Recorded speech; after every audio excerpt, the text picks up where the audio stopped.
the 8 worldly concerns, you are renounced. Okay? Everyone happy with that? Okay. I'll give this little minute to have questions. Anyone? Any fiery question? Pretending we're so awake. I hope Sifu has coffee waiting downstairs.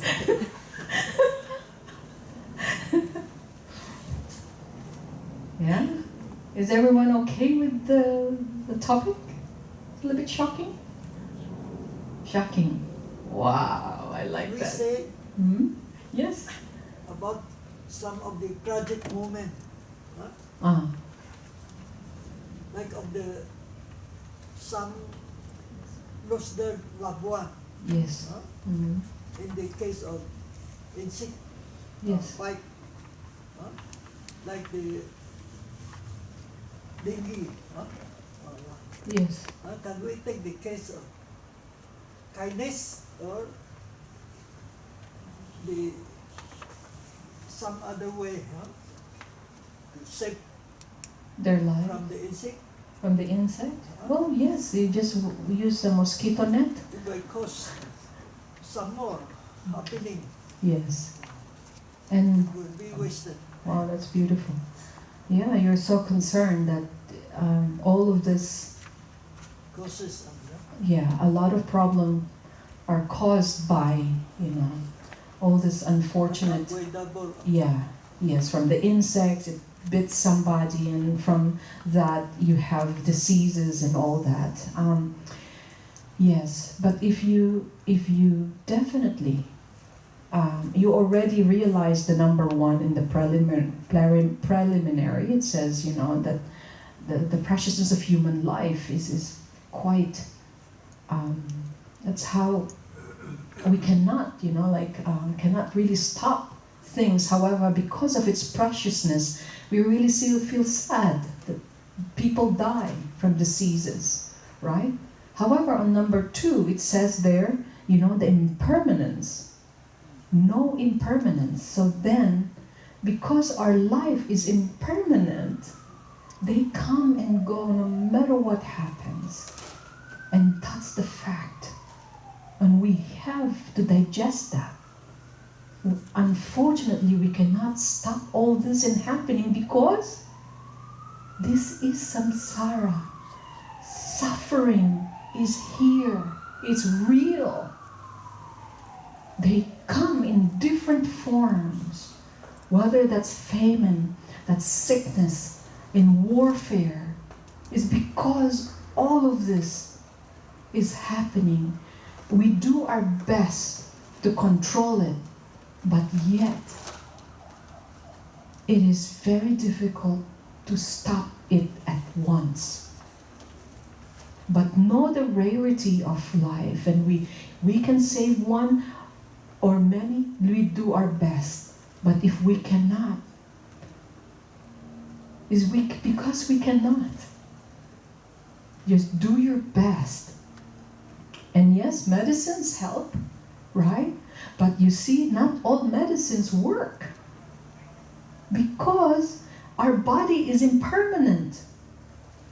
It changes over time. You see? So understanding all of this, then you say, wow, how can I sustain? That's a very good question. How can we sustain? Is being watchful, but yet know the essence of impermanence. We die. We get old. We get sick. Yeah? I know what you're thinking now. You want to solve all of this. We'll solve it little by little, okay? It can be solved. But the problem in samsara, I don't think we can solve. We can only solve inside, within. It's the battle inside us that we need to look into. Okay? Yeah. Just now the four animals that you mentioned, is it the terminology we call it the Four Noble Truths? No, they're not. These are the four preliminaries. The Four Noble Truths, we will touch that at some degree. But it sounded like it, but it just tells you that if you know these four, then you should renounce already. You should be a renunciant because you know the essence of impermanence. So then how do I grasp if I know everything is impermanent? How do I grasp? Oh, this is my begging bowl. It's my ball. Well, it's impermanent, you know. How do I grasp something that is impermanent or solid? We think it's solid that we grasp. But if you know that everything is impermanent, why am I so dramatic over my singing ball? If I know it's impermanent, it can be destroyed, it can, you know, like that. These are basically protection. Your protection to progress, okay, to develop the mind. These four are the qualities and things and the concepts that at least you understand. That way you can progress. You can make this life a lot easier. You are not delusioning.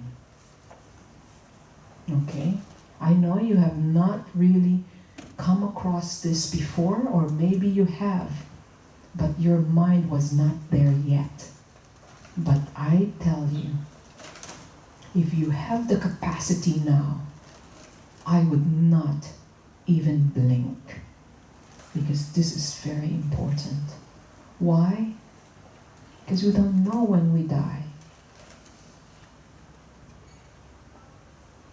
Yeah. So the more you develop, however, good discipline, okay, that means if your mind is disciplined, you are creating more merit, lots more good seeds. You have more good seeds, good credits, so that all the bad things that you've done will be all covered up. Okay? But eventually, when I say disciplined mind, don't even think about merit, you know, because it's automatic. Merits are side effect, are only side effects of good discipline. They come hand in hand. All right? Yeah. So yes, those four are not the Four Noble Truths. These are the general practices, the four important foundation of practitioner. You need to know this four. Again, the rarity of life. Second, impermanence, that all phenomena are impermanent. And third, the law of karma, the law of causes and effect. Okay, and the last one is the suffering of samsara. Again, what? We can all repeat it once. Rarity of life. My life is so unique and precious. I don't want to waste it. Impermanence. That everything you see, grasp it, think is impermanent. So why even grasp it? Okay. Third is the law of karma. Everything I do, it results into something. It's the cause and effect. This is the uniqueness of Buddhism. Okay? And the last one is the suffering of samsara. You know that anywhere you go, there is suffering. Okay? And yes, insect bites is suffering. It would kill you. Yes. Comprehend. I love animals, I won't say I love insects, but if you know that a mosquito is a cause of, like Robert said, cause of. Yes, that's true. They kill chicken. Right, that's right, yes. Why it's true, it's what We're going to get rid of yes, absolutely. And if I do that, if I kill that mosquito, is karma going to affect me the rest of my life? Yes, absolutely. But here's the thing, yes. Then that you think of number 4. Number 4, Suffering, the suffering, okay? And it causes by anything and everything, okay? You cannot stop it. And so with diseases, it's not coming from all mosquito, okay? It's coming from bacteria. AIDS is coming from another person. So you kill that person because he brought that, you see? So this is good. This is actually the law of how this is happening. There is an answer to that, to where, so what do? You have to protect yourself, okay? But you cannot go and start chopping all the insects, because they just carry. Now the question is, if you are the mosquito, do you know that you even carry the virus? No, you don't. Okay, so don't blame it on the mosquito. He doesn't even know he has the virus. But if I kill it... I said, mosquito, you carry the dengue. Or, I'm sorry, the dengue is a fly, right? A mosquito. Yes, so the mosquito says, what? Dengue. You see? So you cannot blame the mosquito. All right? Kill it accidentally. Is that also bad karma? Well, yeah.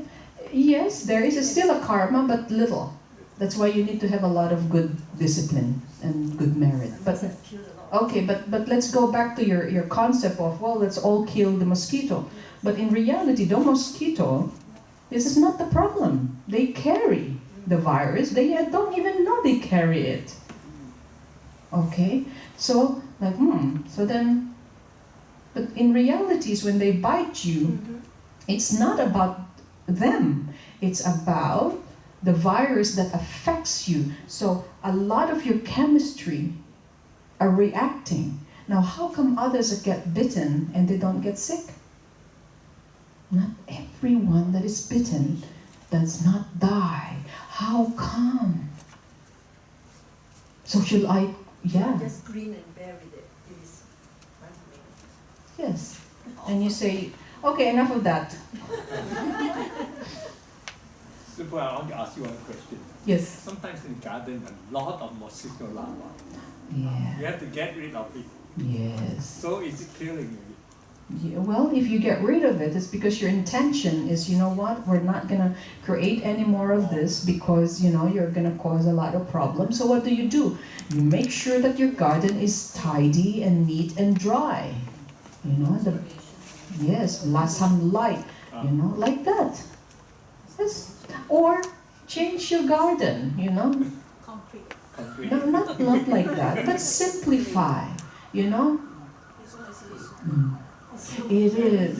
I know this is wonderful, because you know what? You're starting to think, and you're starting to become mindful that you are not the only one that exists.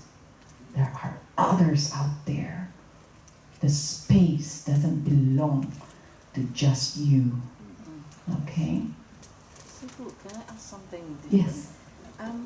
For meditation, we focus on the breathing, Yes. which is something new to me. And for me, every day I do chanting. Chanting is a focus on a mantra. Yes. So can you tell me the difference between the two experiences? Oh, very good. Well, the mantra is basically it's a form of meditation, and mantra is always a magic. You know why? Because it takes you away from your delusions, your fantasy, your thoughts going blah blah blah, flying all over. The mantra, because you're always there. Yeah. Yes, that is a form of meditation. That again, the idea is it takes you away from your fantasies. Okay, meaning, your mind creating something, and you go back, Amitabha, Amitabha, Amitabha. Right?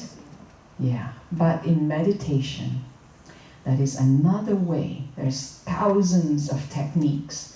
And going back to the breath, again, what is the idea? To take you away from your discursive thoughts. It brings you back. Just the breathing, like that. And no thinking, no concepts arises, no fantasy arises. They're the same. They're meditative techniques. Okay, yeah, because then you are piercing. It's only one, bringing to the one point, basically, yeah. But sometimes, mantra, when you develop a higher practice in meditation, then you can then know the meaning of the mantra.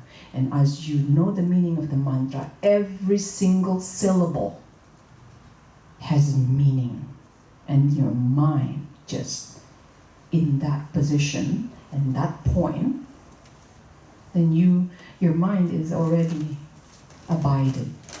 You reach the calm abiding. A single pointed concentration. So at any point, even when you're listening to the teaching, you don't wonder. You're so focused on everything, and your heart, even when your heart starts to pump because you're so excited, you're still focused. That is the quality that you wish that way. Every teaching, you can maintain your concentration and focus. So then you absorb more. You're able to contemplate. Every time I have a nightmare, I just immediately I say the mantra and my fear just disappears. Of course, because you're not focused on your nightmare. You just focus.